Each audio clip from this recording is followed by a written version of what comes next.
प्रश्न है, narcissistic relationship में दूसरे पार्टनर के कमजोर होने के बाद भी और नियंत्रण में होने के बाद भी उसके शोषण, अपमान और अवमूल्यन का क्या कारण है? नार्सिसिस्ट दूसरे पार्टनर को आखिर कैसा देखना चाहता है? देखिए, नार्सिसिस्ट तो आपको देख ही नहीं पाता। वो वास्तव में अगर देखा जाए तो आपको नहीं देखता। वो आपकी एक इमेज अपने दिमाग में बनाता है और उस इमेज को देखता है, और आपकी इमेज वो जैसी बनाता है वो वैसा अपने हिसाब से बनाता है आपकी इमेज। यानी आपकी इमेज के अंदर भी चेंजेस करता है, आपकी इमेज को आइडियलाइज करता है। सरल शब्दों में अगर कहा जाए तो वो आपकी इमेज को वैसा नहीं देखता जैसे आप हैं, बल्कि वो आपकी इमेज को वैसा देखता है जैसा उसे होना चाहिए उसके हिसाब से।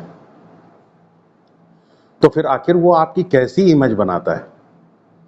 वो आपकी वैसी इमेज नहीं बनाता जैसे आप हैं, वो आपकी वैसी इमेज बनाता है जैसा उसके हिसाब से आपको होना चाहिए। 19th सेंचुरी में एक ब्रिटिश पोएट थे, उनका नाम था रॉबर्ट ब्राउनिंग। रॉबर्ट ब्राउनिंग ने एक पोएम लिखी थी, उसका नाम था प्रोफीरियाज लवर। तो ये जो पोएम है प्रोफीरियाज लवर, इस पोएम की इस सिलसिले में इस पोएम को कोट करना बहुत ही प्रासंगिक होगा। प्रोफीरिया जो है वो अपने लवर से मिलने आती है और उसके घर पे आती है प्रोफीरिया। प्रोफीरिया के बाल लंबे होते हैं और प्रोफीरिया का जो लवर होता है वो प्रोफीरिया के बालों को उसकी गर्दन में ऐसे लपेट देता है प्रेम करते हुए, और उसके बाद उन बालों से ही उसका गला घोंट देता है, ये कहते हुए कि इस प्रकार जब प्रोफीरिया का मैं गला घोंट दूंगा तो मेरी और उसकी जो ये मुलाकात है ये अमर हो जाएगी, इटरनलाइज कर दूंगा मैं इस मीटिंग को। तो साइकोलॉजी में इसको कहते हैं necromancy, love of dead bodies. तो प्रोफीरिया का जो लवर था वो नेक्रोमैंटिक था, उसके अंदर ये लव था डेड बॉडी के लिए। नार्सिसिस्ट भी एक तरीके से नेक्रोमैंटिक होता है, लेकिन थोड़ा दूसरे तरीके से। नार्सिसिस्ट एक्चुअली आपको ये चाहता है कि एक ऐसी इमेज आपकी बनाता है जिसमें कि कोई ग्रोथ ना हो, जिसमें कि कोई चेंज ना हो। तो जब किसी की कोई ग्रोथ नहीं होगी, कोई चेंज नहीं होगा, तो ये भी ऑलमोस्ट वैसा ही है कि उसको उसको तो एक तरीके से मम्मी बना दिया ना, उसको तो एक तरीके से वो डेड हो गई ना, इमेज डेड हो गई, क्योंकि जब उसके अंदर कोई ग्रोथ ही नहीं है तो इमेज डेड हो गई। वो वैसी ही इमेज बनाता है जिसमें कोई चेंज ना हो, जिसमें कोई बदलाव ना हो, जिसमें कोई ग्रोथ ना हो, जिसमें कोई इवोल्यूशन ना हो। वो एक ऐसी इमेज आपकी अपने दिमाग में बना करके रखता है। देखिए, जब हम दूसरे को जो वैसा है, जैसा वो है वैसा देख पाते हैं, एक्सटर्नल को एक्सटर्नल की तरीके से देख पाते हैं, तो हमारे भारतीय शास्त्रों में इसी बात को तो कहा गया है योगा ऑफ ऑब्जेक्टिविटी, यानी तथ्य परक योगा। जो जैसा है उसको वैसा देखना। अगर हम जो जैसा है उसको वैसा देख पाते हैं तो इसी को तो कहते हैं हेल्दी परसेप्शन, इसी को कहते हैं स्वस्थ दृष्टिकोण। तो इसका जो है स्वस्थ दृष्टिकोण नहीं है, इसका रुग्ण दृष्टिकोण है। तो ये कैसा आपको चाहता है? ये चाहता है कि आपके अंदर कोई ग्रोथ ना हो, आपके अंदर कोई एवोल्यूशन ना हो। ये आपकी एक मम्मी की तरीके से डेड इमेज बना करके देखता है और वैसे ही आपको ये देखना चाहता है। अब जैसे कि आपने ये प्रश्न किया है कि कमजोर होने के बावजूद भी, नियंत्रण में होने के बावजूद भी ये आखिर क्यों शोषण करता है, अप्रत्याशित रूप से सडन शोषण क्यों है इसका, जबकि हम इसके ऑब्जेक्टिव्स को भी पूरा कर रहे हैं। इनफैक्ट ये इसलिए शोषण करता है क्योंकि जब आप इसकी बनाई हुई इमेज से थोड़ा सा भी अलग हटते हैं तो बस ये विचलित हो जाता है, इसके अंदर एक तरीके की एंजाइटी पैदा हो जाती है। उस एंजाइटी को रिड्यूस करने के लिए ये आपको पनिश करता है, आपको सजा देता है। तो इसकी कोशिश ये रहती है कि आप जो है जैसी इमेज इसने बनाई है आपको लेकर के अपने दिमाग में, वैसी ही आपका जीवन हो। लेकिन जब हम जीवित रहते हैं तो हमारे अंदर ग्रोथ होती है, हमारे अंदर एवोल्यूशन होता है, तो हम कैसे वैसा रह सकते हैं? लेकिन इसको इस बात की समझ नहीं है कि आपको ये नहीं पता है कि इसने आपके दिमाग में क्या इमेज बनाई है।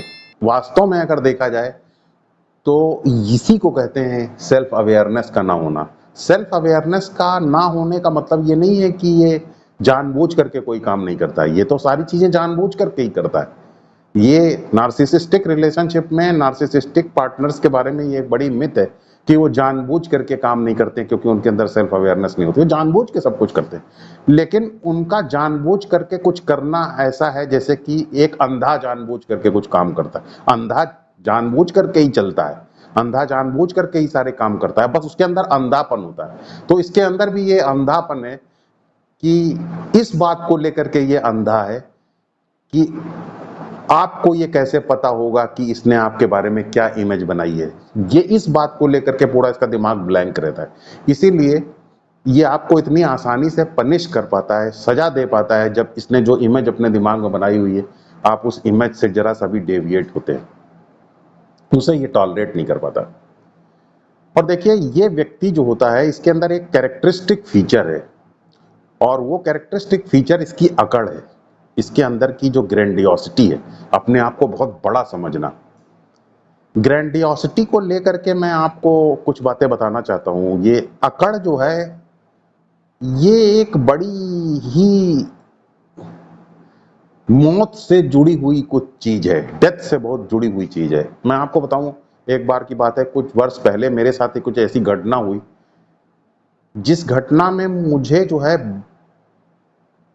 बहुत सारे ऐसे लोगों से मुलाकात करनी पड़ी नेगेटिव लाइट में, जिसमें चूंकि वो घटना बहुत बड़ी थी तो मुझे बहुत सारे लोगों को फेस करना पड़ा, अपमानजनक तरीके से भी फेस करना पड़ा।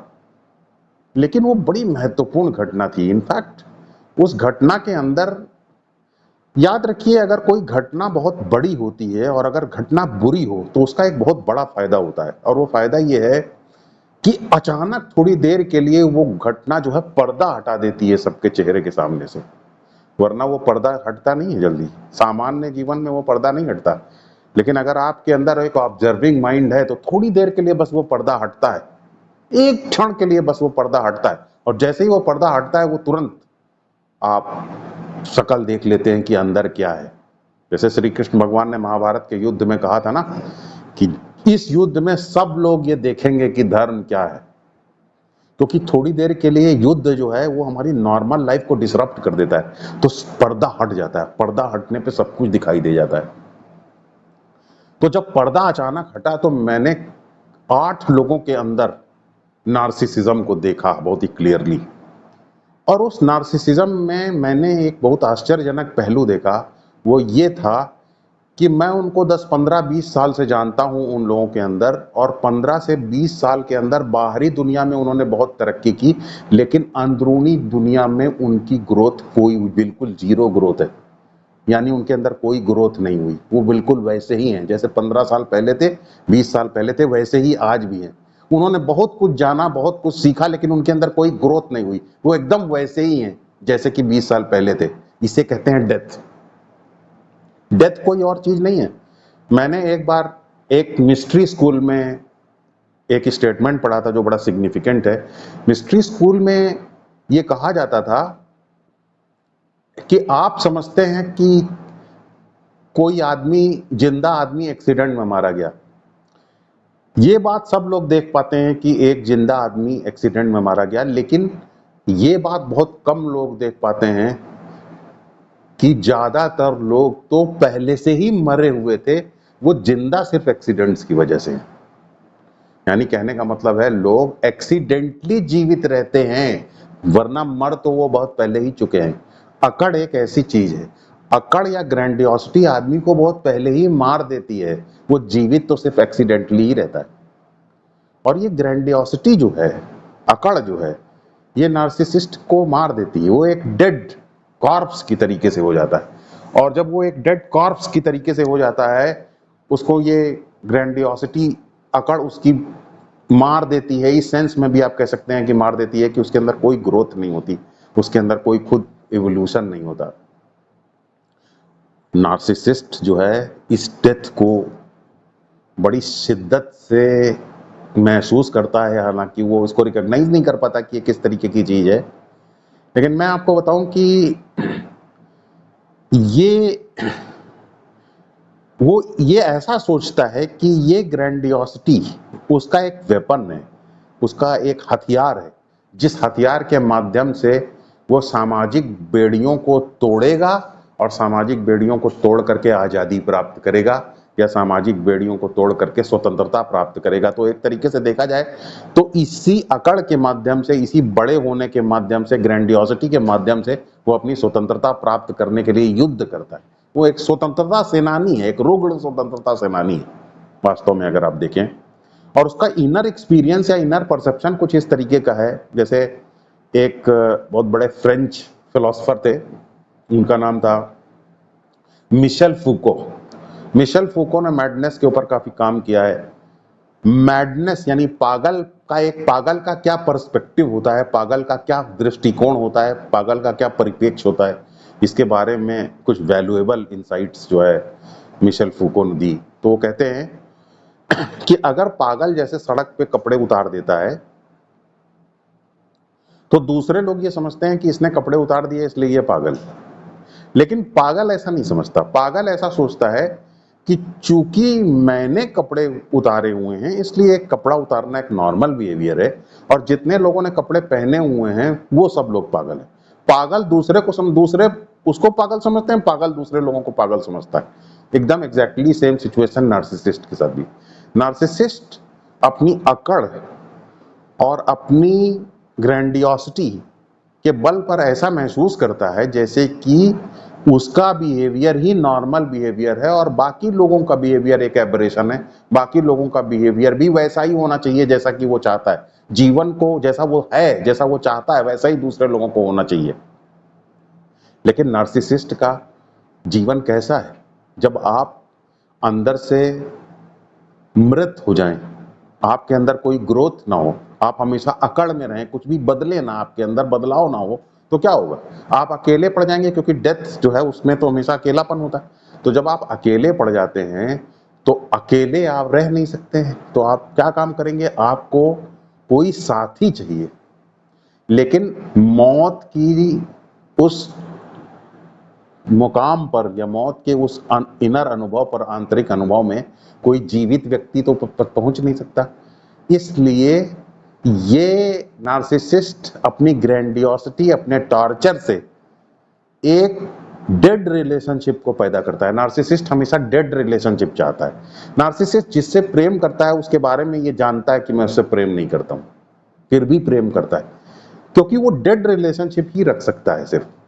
और जब किसी अलाइव व्यक्ति के साथ, जीवित व्यक्ति के साथ, जिसके जीवन में ग्रोथ है, जिसके जीवन में एस्पिरेशंस हैं, जिसके जीवन में ड्रीम है, उस व्यक्ति के साथ आप संबंध रखेंगे तो आपको पहले धीरे धीरे उसको मारना पड़ेगा। मतलब उसकी, आपको एक साइकोलॉजिकल टॉर्चर करना पड़ेगा ताकि वो भी आपके जैसा ही हो जाए। जैसे आप डेड है, आपकी रिलेशनशिप डेड है, उस डेड रिलेशनशिप में तो डेड लोग ही एंटर कर सकते हैं। तो वो इस तरीके से रिलेशनशिप रखना चाहता है डेड, इसीलिए वो आपको इतना अप्रत्याशित तरीके से, कमजोर होने के बावजूद भी, नियंत्रण में आने के बावजूद भी पनिश करता है। देखिए, एक मुझे इसमें प्ले एक याद आ रहा है, बहुत साल पहले 17th सेंचुरी में एक प्ले राइट हुए थे, उनका नाम था क्रिस्टोफर मार्लो। वो बहुत कम उम्र में ही उनकी मृत्यु हो गई। अगर वो जीवित होते तो लगभग विलियम शेक्सपियर की ही तरीके के नाटककार होते। उन्होंने एक प्ले लिखा था, उसका नाम था डॉक्टर फास्टस। वो बड़ा सिग्निफिकेंट प्ले है। उसमें एक डॉक्टर होता है यूनिवर्सिटी का, वो यूनिवर्सिटी के सिलेबस और आम पढ़ाई से बहुत ऊब गया होता है, तो वो अपने दोस्तों की मदद से मैजिक पढ़ता है, और मैजिक पढ़ने के बाद वो एक एविल स्पिरिट को बुलाता है। उस एविल स्पिरिट का नाम होता है मेफिस्टोफिलिस। और मेफिस्टोफिलिस से वो कहता है कि तुम जो है जाके अपने मालिक से बताओ। उसके मालिक जो है उसका नाम होता है लूसीफर, वो एक बहुत ज्यादा बड़ी एविल स्पिरिट होता है।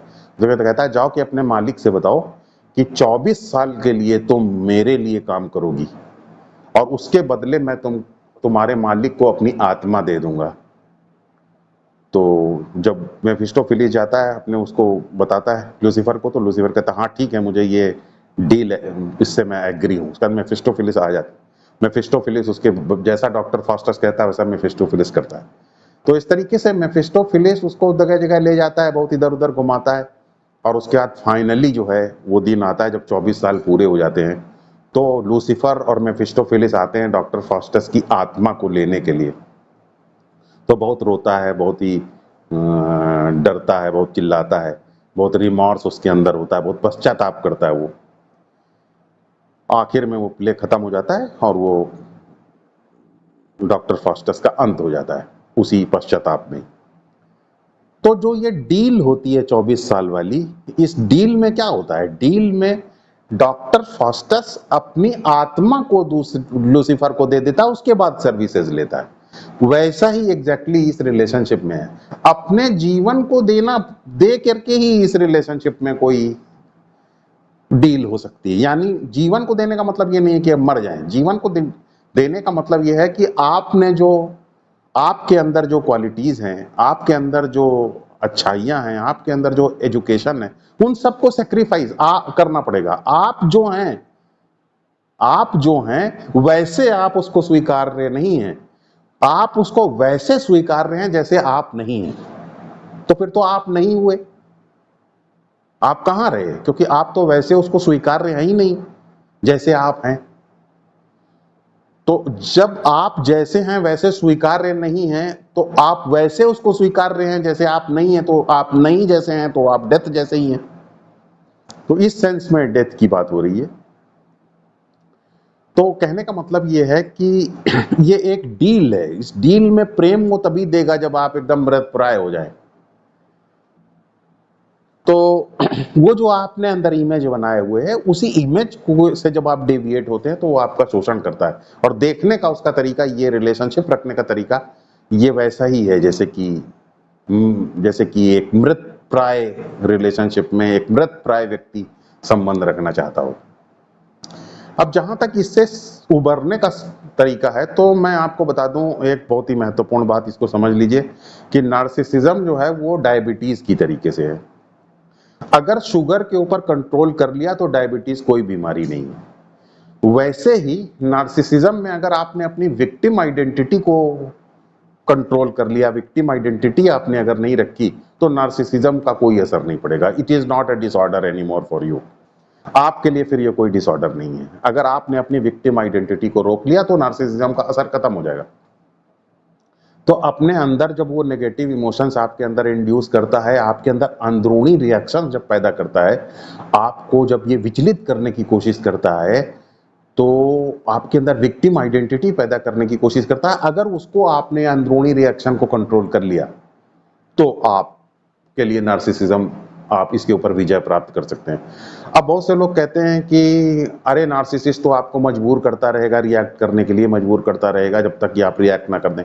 तो वो लोग बाहरी रिएक्शन के बारे में बात कर रहे हैं। मैं बाहरी रिएक्शन के बारे में बात नहीं कर रहा हूं, मैं अंदरूनी रिएक्शन के बारे में बात कर रहा हूं। इमोशंस को रोकना अंदरूनी रिएक्शन है। बाहर जो करना है वो जरूरी, वो आप करिए, जैसा करना है वैसा करिए, अंदरूनी रिएक्शन बस रोके रहिए। जब अंदरूनी रिएक्शन आप रोक लेते हैं तो बाहर जो भी जरूरी है वो करते हैं नार्सिसिस्ट के हिसाब से एडजस्ट करने में, तो उसे कहते हैं रोल प्ले। अब अंदरूनी इमोशंस को आप कैसे रोक पाएंगे? विक्टिम आइडेंटिटी को कैसे रोक पाएंगे? क्योंकि विक्टिम आइडेंटिटी तो आपके अंदरूनी रिएक्शन से ही होती है। तो अंदरूनी रिएक्शन को रोकने का तरीका है जाप। जाप करिए, उसका मैंने लिंक दिया है डिस्क्रिप्शन बॉक्स में। और ये जो मैंने नॉलेज दी है इससे समझने की कोशिश कीजिए उसके माइंड को, इससे घबराइए नहीं, समझने की कोशिश कीजिए। जितना आप ज्यादा समझेंगे उतने जो ज्यादा आप ये समझेंगे कि जितना आप ये सब बातें समझ पाएंगे उतना ज्यादा आप ये देख पाएंगे कि नॉलेज अगर इंड्यूस, वो आपके अंदर इमोशंस इंड्यूस कर रहा है, विक्टिम आइडेंटिटी इंड्यूस कर रहा है, तो आपके लिए बचाव का तरीका यही है कि आप उसे ना इंड्यूस होने दें। तो आप जाप करेंगे, साक्षी भाव रखेंगे, एक्सेप्टेंस रखेंगे, तो आप हमें अपने इमोशंस को काबू कर पाएंगे। धीरे धीरे इमोशंस को काबू कर पाएंगे तो नार्सिसिज्म आपके ऊपर, वो भले ही व्यक्ति नार्सिसिस्ट बना रहे लेकिन उसके नार्सिसिज्म का इम्पैक्ट आपके ऊपर नहीं पड़ेगा।